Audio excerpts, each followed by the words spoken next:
റഷീദിന് ഇത് സ്വപ്ന സാഫല്യത്തിന്റെ ദിവസമായിരുന്നു. താൻ നിർമ്മിച്ച ശ്രീരാമശില്പം ഒരു നാട് മുഴുവൻ ഏറ്റെടുത്തപ്പോൾ റഷീദിന്റെ മനസ്സ് നിറഞ്ഞു.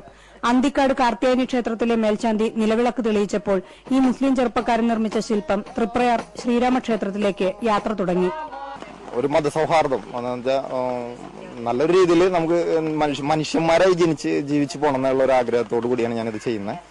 അതെല്ലാവരുടെയും അനുഗ്രഹത്തോടു കൂടി ഞാൻ തൃപ്രയാർ അമ്പലത്തിൽ സമർപ്പിക്കുകയാണ്. ജാതിക്കും മതത്തിനുമപ്പുറം മനുഷ്യ സാഹോദര്യത്തിൽ വിശ്വസിക്കുന്ന ഏവരും ഈ യാത്രയയപ്പ് കാണാൻ അന്തിക്കാട്ടെത്തി. അന്നന്നത്തെ കൂലിയിൽ നിന്ന് മിച്ചം വെച്ച് ശില്പനിർമ്മാണം പൂർത്തിയാക്കിയ ശില്പിക്ക് പിന്തുണയുമായി അന്തിക്കാട് പഞ്ചായത്തും എത്തി. വീടില്ലാത്ത റഷീദിന് വീട് നിർമ്മിച്ചു കൊടുക്കുമെന്ന് പഞ്ചായത്ത് പ്രസിഡന്റ് ശ്രീവത്സൻ പറഞ്ഞു.